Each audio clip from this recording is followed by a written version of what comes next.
وقل رب زدني علما.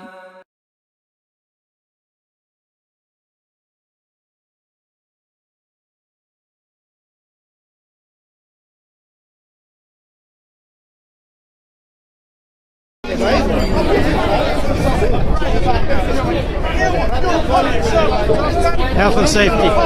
Don't give me a cup of tea to sugar.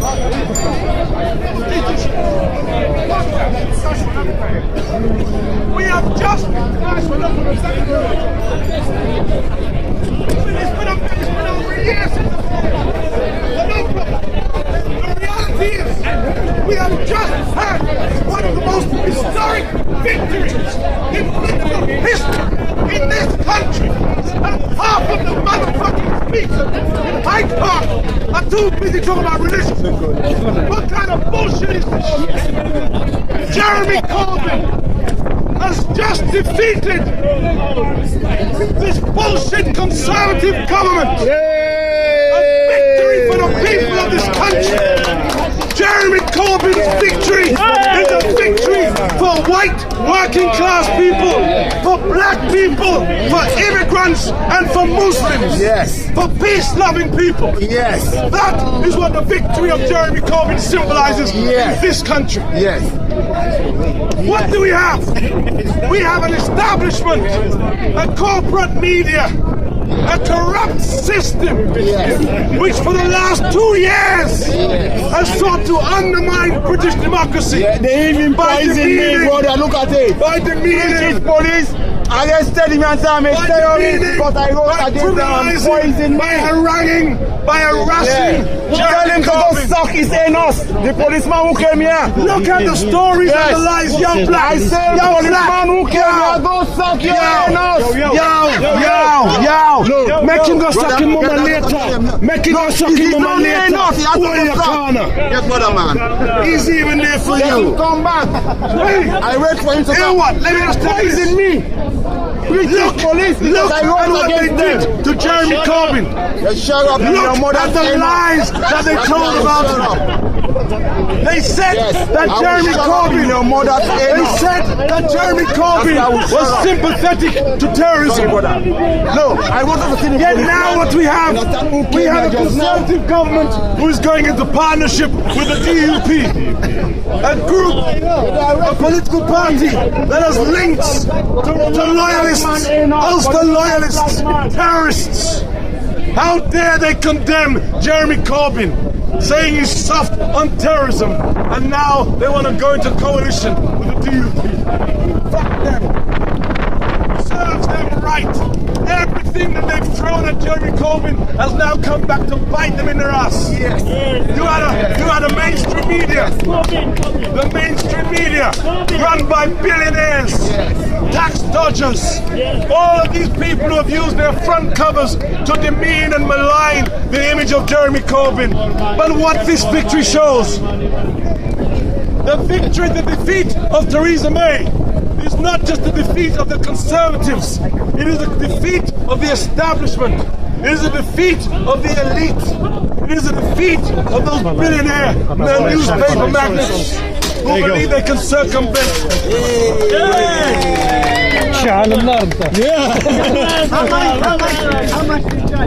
We missed you. Is this the fault?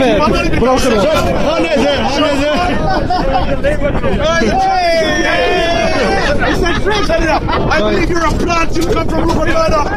Some of you are going to stand there and break my neck. You can't trust them. You see how they set you up? Exactly. What? Come straight from Theresa May. A gift. There's a hook on the side and a hole. Dodgy goods. There's a hole on this. See the hole there? It should have been state made. If it was state made instead of private made. How you keeping, bro? You're cool. It's been a little while. I've been around. I've been in Cuba, mostly in Cuba. I've been in family. That's all right. You're cool, big. You saw that? Is that the faulty cooking? Anyway, let's continue. Thank you very much. Let's continue. So we have this conservative government being taken apart, and now we have Theresa May Theresa May has to go. They have to have another election in this country within the next year. Because let's look at it. Theresa May, imagine this. Jeremy Corbyn lost the election but won. And Theresa May won but lost the country. Now we're in some bizarre and twisted times, topsy-turvy world, where you have Western governments supporting terror groups like ISIS and then blaming Muslims for all this nonsense. My friends, look at the reality. My friend, hear what? I don't care what you do to that stepladder. I am not standing the fuck on that thing. I don't care what the fuck you do to it. You can fix it and put a 30-stone somebody on it. I am not standing on that. No more. Imagine. Anyway. So we look at it. Everything they have tried to make you believe about this man. So what this means is this. It means that the public no longer are under the spell of Rupert Murdoch and the mainstream media. Everything that they throw at you, no longer the people are believing it. They have come undone. Their lies have come back to haunt them. And so now we have Theresa May. Theresa May cannot remain in office. The Conservative Party are in total disarray. Theresa May has to leave at some stage. But who are they going to put in her place? There's only one person they can put in, Boris Johnson. Yes. Why? Because no one knows anyone else in the Conservative Party. Boris Johnson is a buffoon. I like him personally. I like him. Very personable guy, but he's a simple cunt. guy. Really, I mean, I like his personality. Great guy, off key, but he's an idiot. He's not even an idiot. He's a very intelligent guy. He's an intelligent fool, but he's a buffoon. Look at him as the foreign minister. Could you imagine him as prime minister? Listen, the world stage is only big enough for one court jester, and we already have Donald Trump.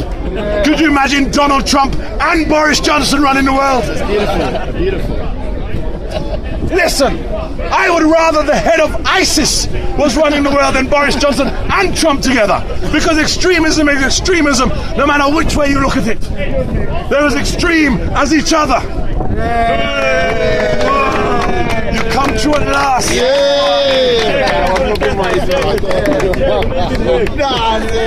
Extremism is extremism.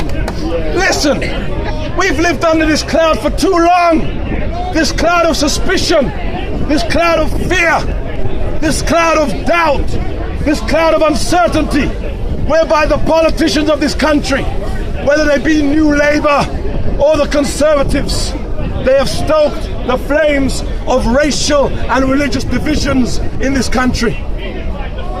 It's about time we see, and we have seen, by the election of Corbyn, what is possible. People are moving around this country for the last few years. There's been this mood of pessimism, no sense of optimism, hope amongst young people. Not even say just poor people, even the rich have this sense of pessimism about the future. No one knew where we're going. Jeremy Corbyn, and I'm not a supporter of the Labour Party. I had never voted in my life. I've been against the political system of this country, but I voted for the first time in this election for Jeremy Corbyn. Because when I saw Jeremy Corbyn coming through, and I've seen and known Jeremy Corbyn in terms of his activism over the past 30 years across many platforms, and the anti-war movement, anti-racism movement, anti-apartheid movement, Jeremy Corbyn has a well-established pedigree. So in seeing when Jeremy Corbyn threw his hat in the race, I knew straight away that the establishment are going to want to silence him. And you could see that as soon as he was in the race. Not just the Conservative establishment, but the establishment Labour Party began to undermine him. Imagine, can you imagine this? 80% or thereabouts of his MPs are against him, or were. I will say were against him. Look at those people who Jeremy Corbyn came out and supported publicly, who turned their backs against him and put a dagger in his back. People like Sadiq Khan, the Mayor of London, the Muslim Mayor of London. He's got to go. He's a fraud. Jeremy Corbyn came out and supported him. And he stabbed Jeremy Corbyn in the back. That other clown from Streatham, Chukwamuna, that fool, black fool, who's a Blairite through and through. Chukwamuna is more conservative than he is Labour. The best thing that Jeremy Corbyn could have done or should have done when he was party leader, being attacked time and time again, day in, day out by these rebels, is he should have got rid of them. He should have had a night of the long knives. Get rid of them and face your chances amongst the public, because the people are behind you. The media have been telling you lies on top of lies on top of lies. They said to you, Jeremy Corbyn isn't popular. They said that he would ruin the Labour Party. Yet Jeremy Corbyn has stood twice for a leader of the Labour Party. Wherever he goes across the country, thousands upon thousands of people came out to meet him, whether it be rain or shine. The people were there, and you would have these other candidates coming out and speaking to 1 and 2 and 3 people. No one came out to their broadcasts. I say this. The people of this country are at a crossroads. That crossroads is realizing the potential that you hold as the people.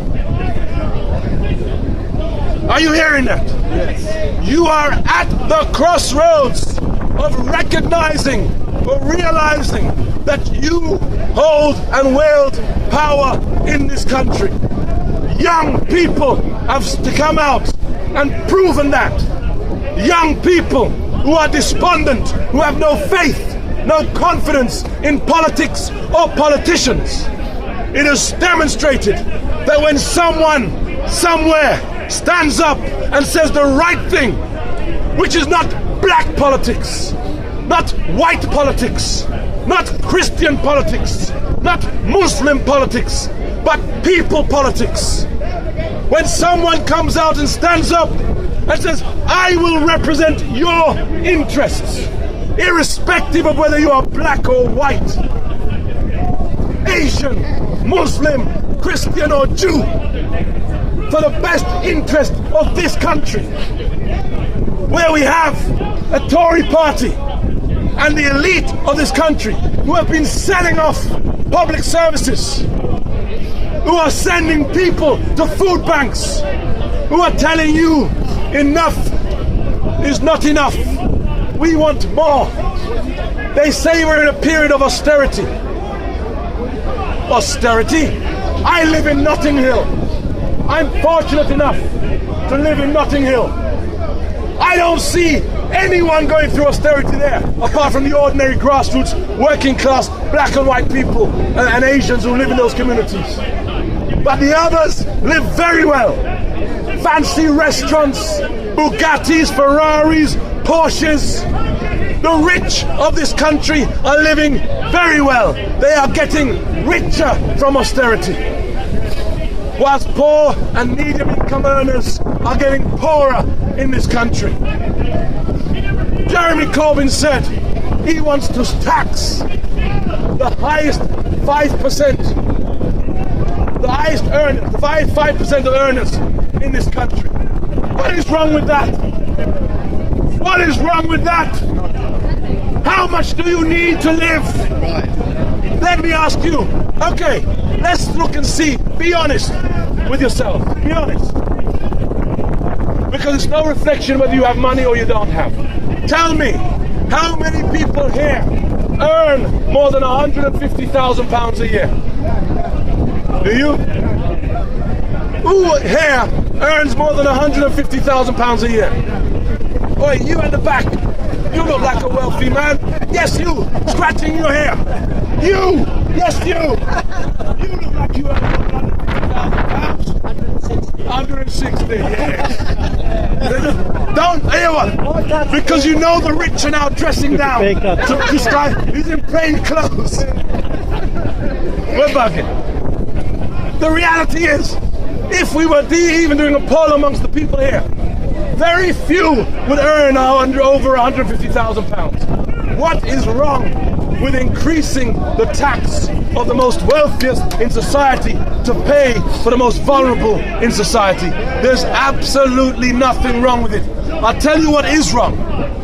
What these greedy corporates have done is because they control the media, because they control the news, because they control TV and television and film, they have brainwashed you into thinking that being greedy is good.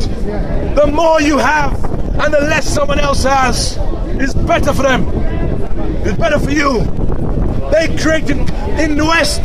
That's why they're worried about Islam. Because Islam was still the fastest growing religion in the world. Whereby in Western societies, and in particular in England, people are turning away from the churches. People are no longer going to church.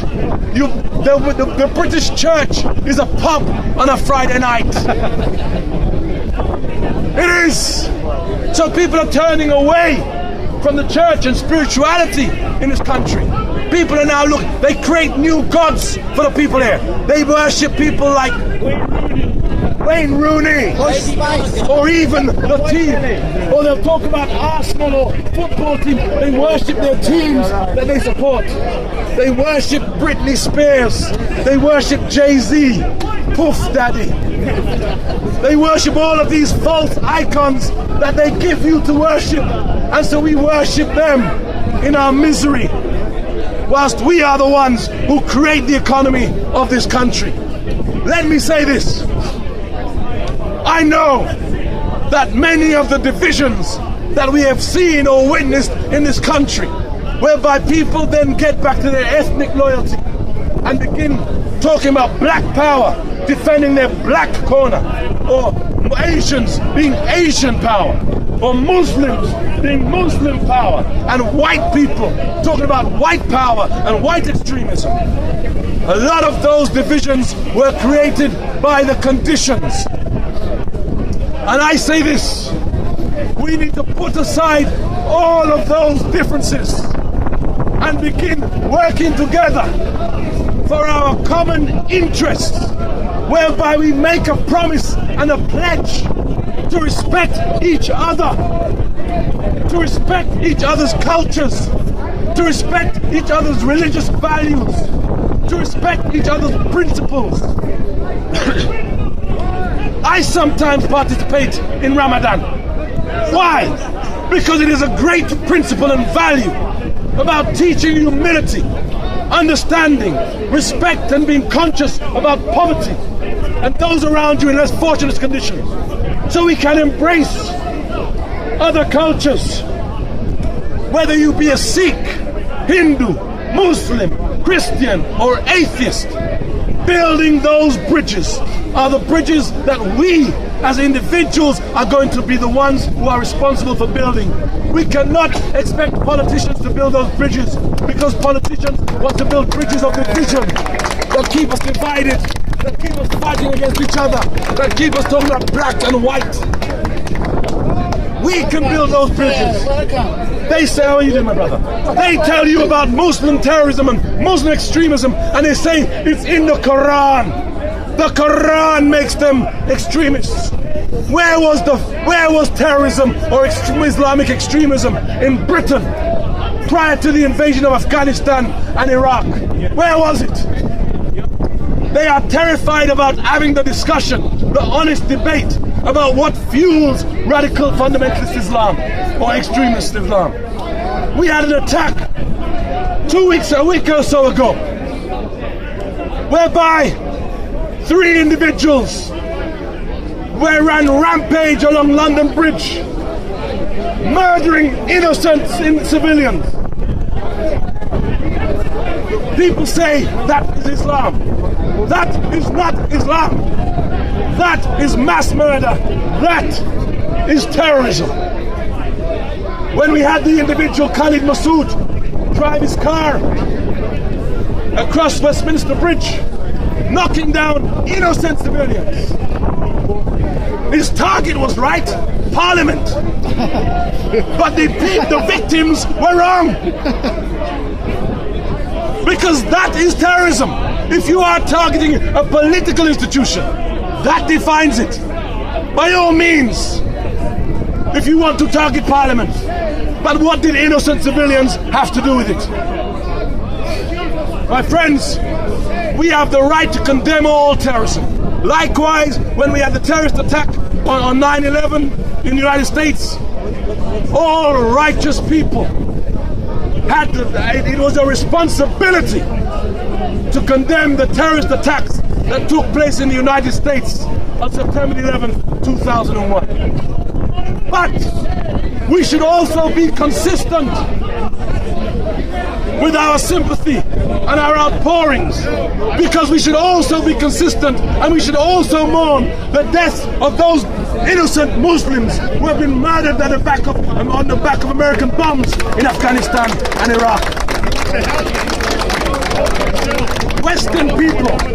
Western people, and here's where I get a little bit racist. As they say in Avenue Q, everyone's a little bit racist sometimes. But you white people, let me if I actually get into character here. You white people,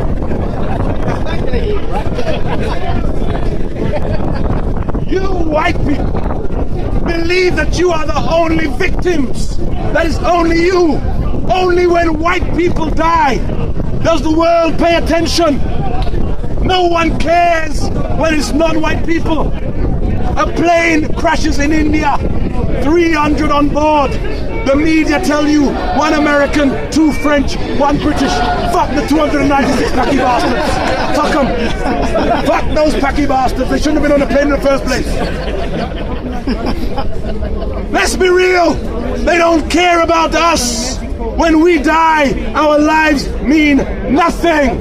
But when white people die, everyone sits up and pays attention. A bomb goes off in France and British Prime Minister and everyone around the world starts having a minute's silence. Where was your minute's silence for those who died at the back of American drones in Afghanistan, Pakistan or Iraq? In the same week that these people stabbed people along London Bridge, bombs were going off in Iraq. They were using white phosphorus supplied by America to drop on an entire city. That is what terrorism is. Let me tell you white motherfuckers here something. You don't, let me get into mode. Get into mode. I agree with you. What the fuck do you know about terrorism? We have a few people with knives run across a bridge and stab some people. Terrible, yes. But that isn't real terrorism yet. You have someone drive a car across a bridge, mowing down people. It's a really terrible, distressful situation. But that is not terrorism really yet. We see terrorism when you look at any picture of Syria, Aleppo, of these cities that have been entirely destroyed, where you wonder where people are sleeping and living, where there are craters in the road, where no windows have any glass in them, where every building is destroyed by mortars. That is terrorism. That is state-sponsored terrorism, supported by, trained by, armed by Britain, America, Qatar, Saudi Arabia. That is your terrorism. Why don't you own it? But you never take responsibility for the shit that you impose across the world. That is terrorism. Why can't we all be consistent with our outpourings of support or feelings against these types of actions? I agree with you, but don't call me a motherfucker again. I didn't call. Are you Irish? No, Swiss. Swiss. We don't bomb people. You don't bomb people. Oh, the Swiss knife. You go there with your Swiss knives. And you go there with the Red Cross. Come in and smother them to death. The fucking Red Cross can't stand them. The Red Cross, these little agents. You remember, that's why you don't hear the Red Cross anymore. They lost so much credibility because they were nothing but a mouthpiece for Western imperialism. Because think about this.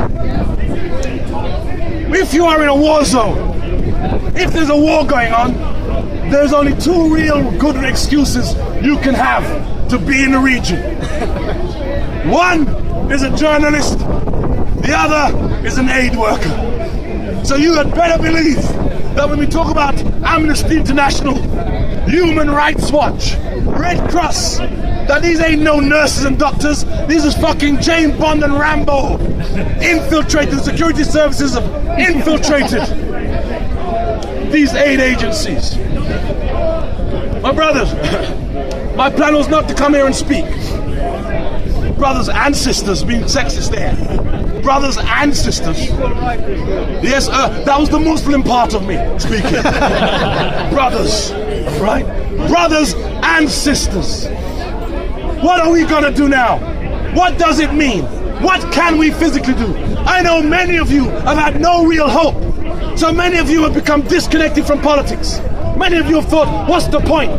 Just like young people said, I ain't gonna do nothing. But what we're saying is this: a revolution is starting. That is a revolution of consciousness. That is where you are your own tutor. You are responsible for your study timetable. Where you have a responsibility to understand and to educate yourself about what has been going on in the struggles and internationally. You have a responsibility to say, what role am I going to play? Because what we have here is a recruitment drive. It is a recruitment drive for the revolution. Get your pitchforks out now, because your AK-47 is your internet keyboard. Your ammunition and your posts are your comments and your Facebook comments and your tweets.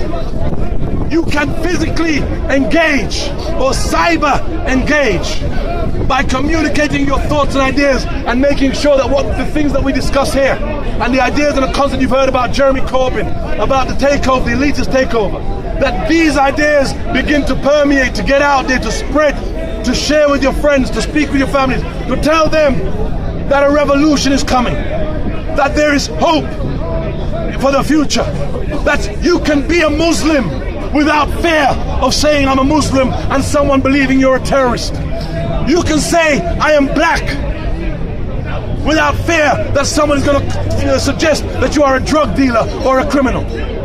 But in those stakes whereby you give something, you take something, it means that you become nationals. It means that you build a country that you are proud of. You build a country that you want to see. Racism, discrimination, Islamophobia, anti-Semitism, all of these things exist because there are elements of society which want these things to exist. If we want to live in a world where racism doesn't exist or is minimized, if we want to live in a world whereby we respect each other, whereby we have values and principles, shared common values and principles, then it is up to us to build and construct that world. We have to get rid of the God that they have created, because the world cannot exist without God. So they create God. So those gods that they've created have to die. We have to get rid of them. Who's they? They, Wayne Rooney, Britney Spears, Puff Daddy, Jay-Z, Snoop Dogg, all of these greedy, self-righteous, narcissistic motherfuckers. The ones who we worship. Arsenal! Imagine, bombs go off and people go, Arsenal, Chelsea, Man United, the distractions.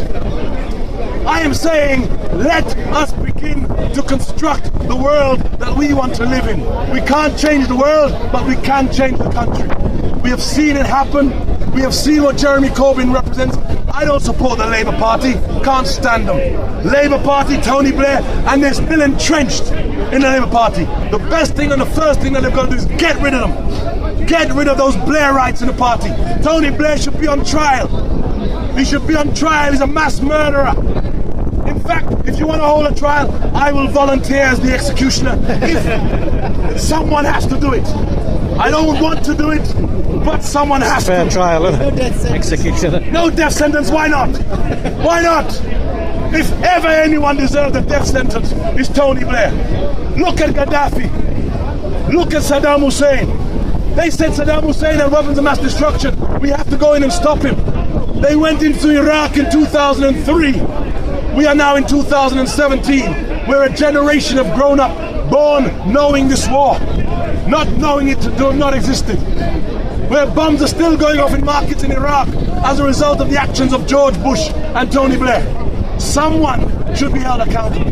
They then went to Libya and did the same thing in Libya with Gaddafi. They are now doing the same thing or trying to do the same thing in Syria. And no one in the mainstream media challenges or opposes them. They come and say, chemical weapons were used in Syria, in Aleppo. What evidence do they have? None. None. The same evidence that they had to tell you that Saddam Hussein had weapons of mass destruction. And you keep believing it. You keep endorsing it. Look at ISIS. ISIS. Where the hell? No, not the hell. Where the fuck did ISIS come from?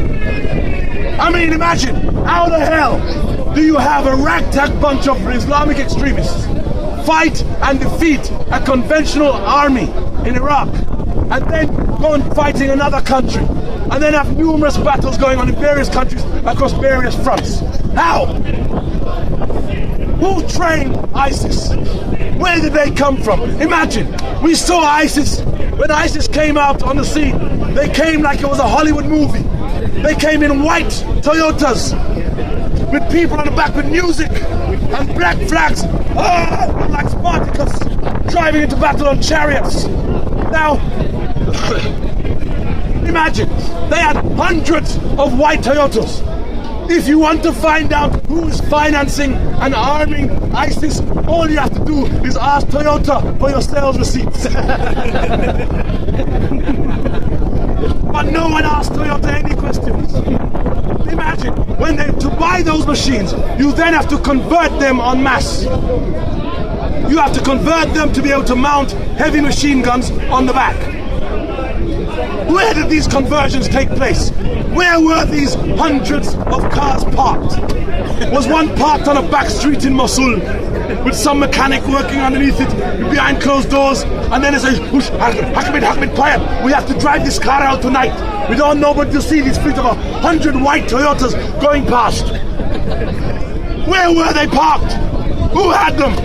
Then you start seeing ISIS with American-made AR-15 weapons.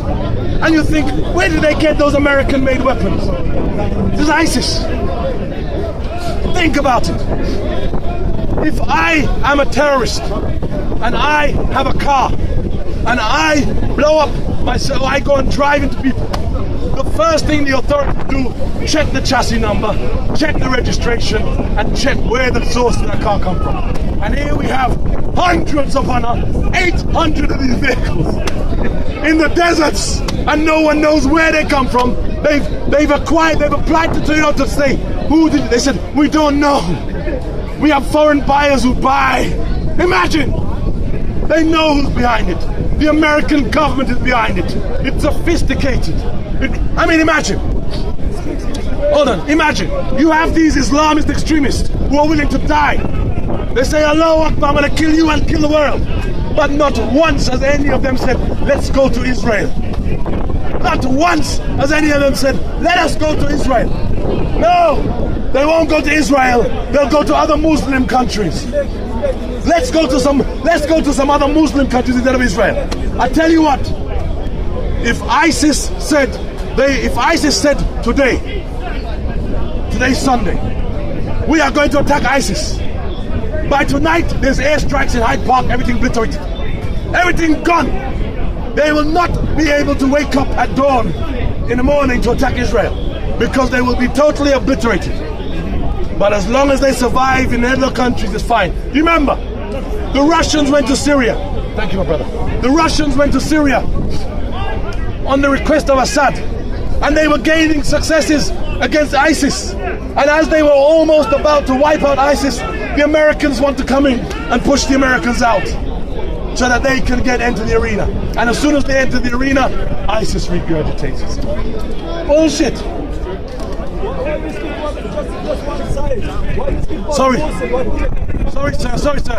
Hold on, sir. Allow me. Sorry.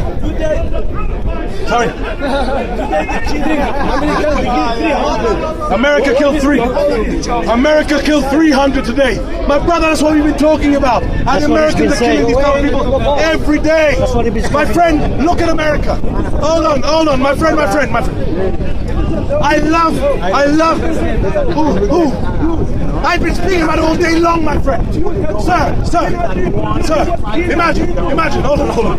He says, why don't I talk about America killing 300 people today? That's what I've been talking about. I didn't kill him yesterday, every day. He came like 2 minutes ago. Sorry? Mr. Speaker, if he only came 2 minutes ago, he should shut the fuck up. He should shut the fuck up. Carry on, Mr. Speaker. Carry on. My friend, that's why I say I love Donald Trump. Donald Trump is great. Donald Trump is brilliant. Too stupid because to be Donald Trump is the true face of America. Donald Trump is racist, sexist, capitalist, corporate, rich, don't like immigrants. He's everything that America is. He is the true face of America. Not like Barack Obama, a lie. Barack Obama does the same bullshit that Donald Trump does. Barack Obama is no different than Trump, only he's a better salesman. He has a better sales record. Donald Trump can't sell because Donald Trump bought the presidency.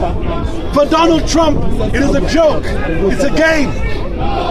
Imagine, most American presidents, they become president and their ambition is to leave with good credibility that they can charge $5,000 a minute on the lecture circuit. Donald Trump hasn't got those ambitions because he's a billionaire already. So those ambitions are not for him. So he can catch kicks and have laughs. Being president was part of his own megalomaniac identity, his own ego. It was on his bucket list to be president. So if you impeach him and get rid of him tomorrow, it doesn't matter. Because he's already ticked off the bucket list. He's never going to go skydiving on his next bucket list. He's done it already. That's why he can catch kicks. Did you see him with the Pope? Tickling the Pope's finger. Tickling the Pope's finger. Oh, we have a meeting of EU leaders and he barges his way to the front and stands up in front like that. He's just catching kicks. It doesn't matter if Donald Trump leaves today or tomorrow. It's neither here nor there for him. He's accomplished his lifelong ambition of becoming president of the United States of America. And it just shows you that the American presidency is for sale. It is, you can have it on eBay. It's up for the highest bidder. That's what the American presidency has become. Everything is becoming short-circuited in this postmodern world. Everything is being deconstructed. Race is being deconstructed. Religion is being deconstructed. Identity is being deconstructed. Logic is being deconstructed. Whereby formerly we could have a war and we could say the Americans versus the Russians. Now we have Syria, we can say the Americans versus the Russians versus the Qataris versus the Saudis versus the Turks versus ISIS versus al-Nusra.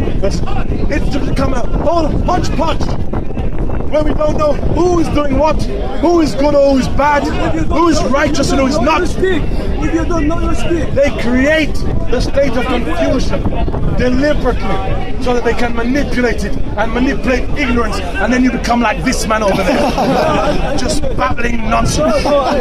My friend, who's the village idiot when you're not at home? My friend, I can't hear you. Come closer. I will answer one of your questions and I will go. Come closer, or I can kick you. Come closer. Oh, you want to stay at the back, do you? My friend, this is not a bloody Facebook where you can post it where you can troll on the back and then fuck off. Come to the front and be a man. Say what you have to say. But if you don't want to come and you don't know, say, shut the fuck up. I will leave with this note.